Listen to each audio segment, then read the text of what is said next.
Hello, I'm Ron Strickland.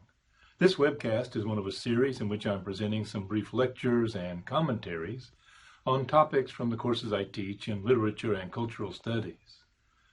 This particular installment is one of a series on the 17th century English poet John Milton and his most famous poem, Paradise Lost. Here I'll be saying some things about Milton's biography and about the historical context in which he lived and wrote. I'll say first that Milton is especially interesting for me to teach in relation to the overarching theme that I have in mind for this course, which is the trajectory from pre-modern, feudal, medieval modes of human subjectivity through to modern and late modern subjectivity.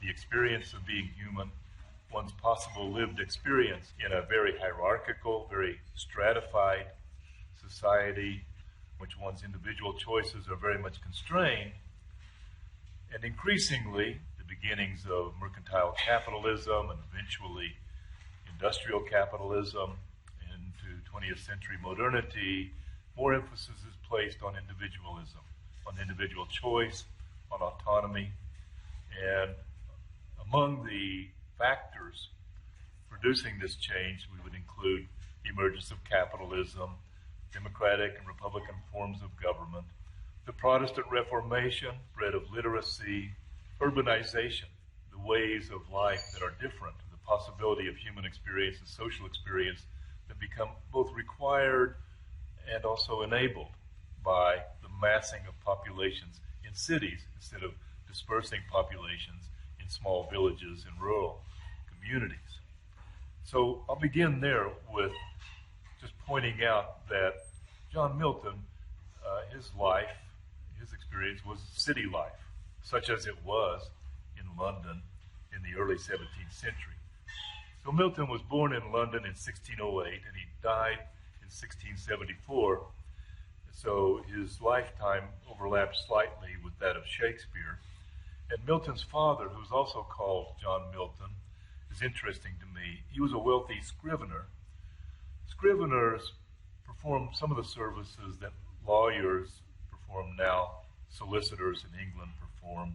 They do transcriptions, they serve as notary publics, they help people prepare wills, last wills and testaments, other kinds of documents related to the legal profession, related to the court system. It was an important kind of business at a time when there was an explosion in commercial activity. So there was much greater need for contracts and much greater need for translations and transcriptions of legal documents than there would have been 200 years before, for example. So Milton's father was a self-made man in this context, but he had been disinherited by his own father, this John Milton, the poet's grandfather, because he converted to Protestantism from the Catholic faith. And Protestantism in England at this time had a connection with radical politics.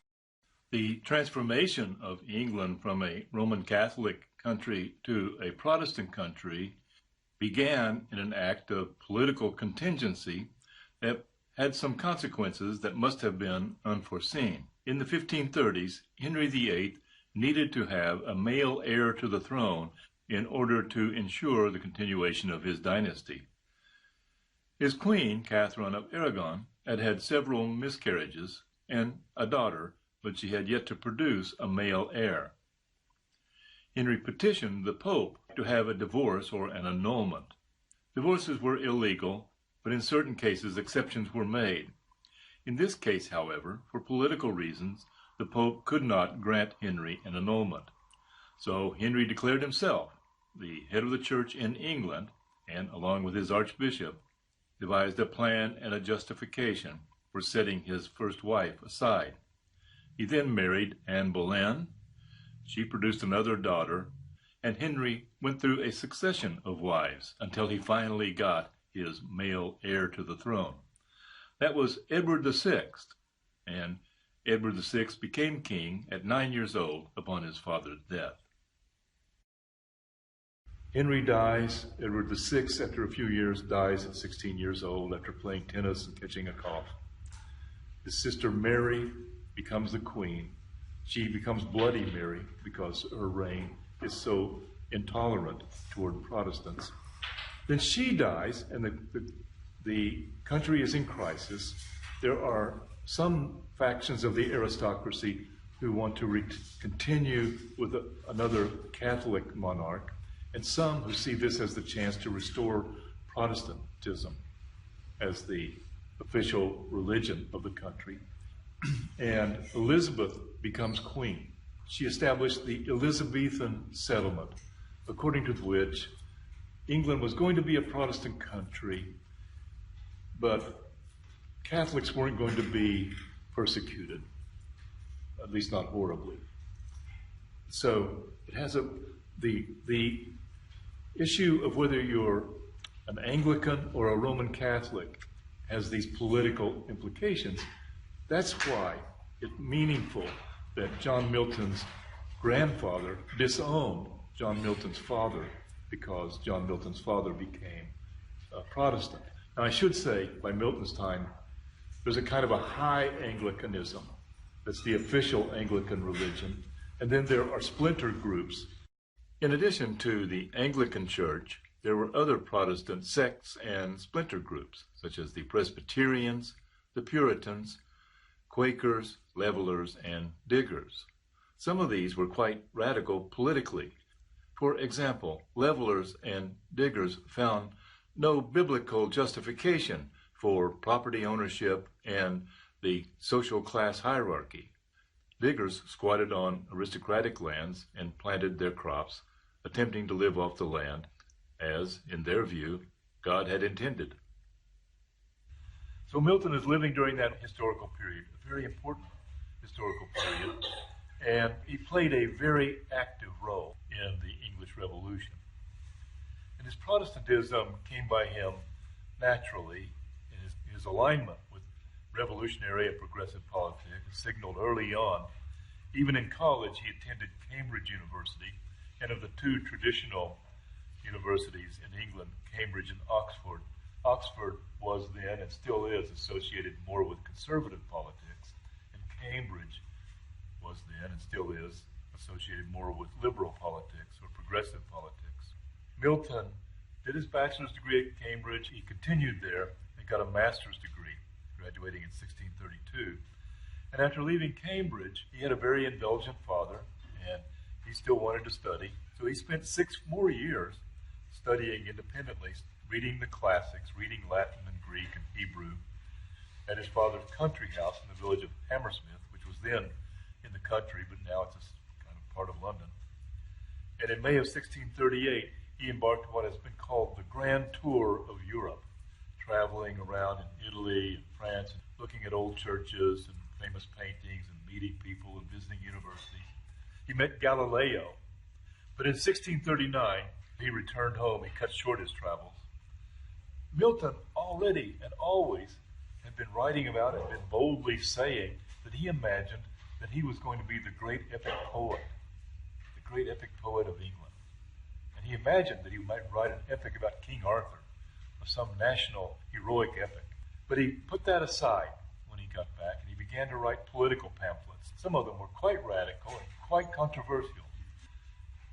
Of Reformation and on the reason of church government, Milton argues that the believer's understanding of God should be direct and unmediated by formal aspects of religion, including, of course, the interpretations of a priest and the church hierarchy, the liturgy of the church, even the High Anglican Church. These human-invented structures, he said, unjustifiably obstruct and corrupt the believer's understanding of God. The relationship between the human and the divine should be a direct spiritual communion, according to this argument. The biblical text, Scripture, is the best medium for access to God rather than the extrinsic trappings of the Christian tradition that have been added by the formal church. Then Milton published the divorce pamphlets, in which he argued essentially for divorce on demand. And this was really radical.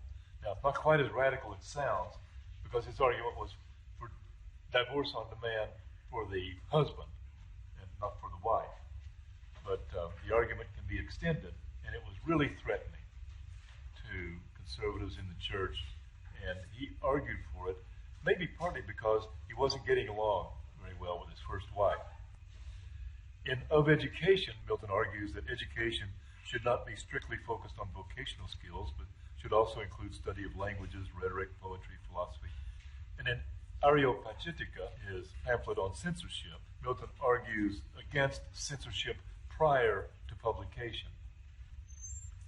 Then, maybe for the time at least, his most shocking and controversial pamphlets, arguing that it was legitimate to overthrow a tyrant. Milton is a justification of Oliver Cromwell's action in arresting and executing King Charles I.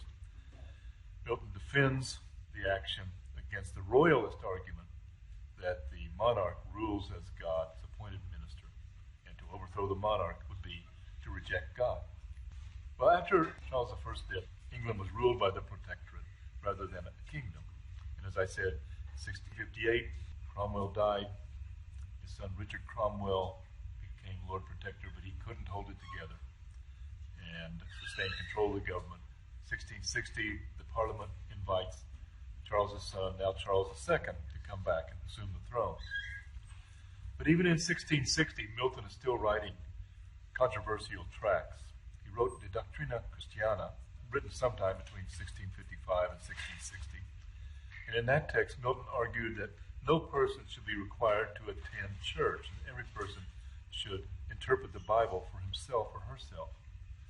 What's the problem with requiring that people go to church? What's the theological problem for Milton? Imagine. Just because you make someone go to church doesn't make them religious, and in fact, it kind of defeats the whole purpose of worship. So Milton made that argument. Then in the ready and easy way to establish a free commonwealth, he argued against the restoration of monarchy. It was an argument that was not going his way. It was a very dangerous thing to write, and in fact, it put his life in danger. Now, he's already blind at this time. He's not really very dangerous, but he was in danger of being arrested and punished. But he went into hiding, and pretty soon his friend and fellow poet Andrew Marvell, who had been a member of the Parliament as well, argued on his behalf and convinced the authorities that he wouldn't cause any trouble. And so Milton was able to come out of hiding. And arguably, he didn't cause any trouble. He turned himself then back to his task that he had envisioned from an early age of writing the great epic poem of England. So in the 1660s, Milton will write the three long poems for which he is most remembered today: Paradise Lost, Paradise Regained, and Samson Agonistes. In other webcasts, I'll have some things to say about Paradise Lost, but for now, I'll conclude this episode. As always, if you have questions or comments, send me an email.